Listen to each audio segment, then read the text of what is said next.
பேருக்கு சார் வயதா இருக்கும், ஆனாலும் சின்ன பிள்ளைத்தனமா நடந்துப்பாங்க. உயர்ந்த பதவியில இருந்திருப்பாங்க, ஆனா சில்லறத்தனமா நடந்துப்பாங்க. ஓல்டு பீப்புள்ஸ் ஆர் நாட் மெச்சூர்டுன்னு சொல்லுவாங்க. வயதாகி விட்ட காரணத்தினால் மட்டும் அவர்களுக்கு பக்குவம் வந்து விடவில்லை என்று அர்த்தம்னு.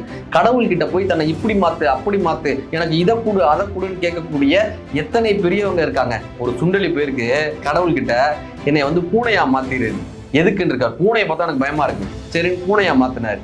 பூனையா மாறினதுக்கு அப்புறம் அந்த பூனை வந்து கேட்டுச்சு, என்னை வந்து நாயா மாத்திடு, நாய் தான் பலசாலி, சரி நாயா மாத்தினாரு. நாயா மாறின நாய் வந்து சொல்லிச்சு, என்னைய புலியா மாத்திரு, புலியை பார்த்தா எனக்கு பயமா இருக்கு, சரின்னு புலியாவும் மாத்தினாரு. இப்போ இந்த புலியா மாறின புலி வந்து சொல்லிச்சு, என்னை வந்து வேடனா மாத்திரு, வேடனை பார்த்தா எனக்கு பயமா இருக்கு, சரின்னு வேடனா மாத்தினாரு. இப்ப வேடன் வந்து சொன்னா, என்னை வேடனுடைய மனைவியா மாத்திரு, ஏன்னா மனைவி தான் ரொம்ப பலசாலியா இருக்கா, அவளை கண்டு தான் வேடனே பயப்படுறான், மனைவியா மாத்திருன்னு, சரின்னு மனைவியா மாத்தினார், வேடனுடைய மனைவியா மாத்தினார். இப்ப அந்த வேடனுடைய மனைவி ரூபத்துல இருந்து வந்து சொல்லிச்சு, என்னை திரும்பவும் சுண்டலி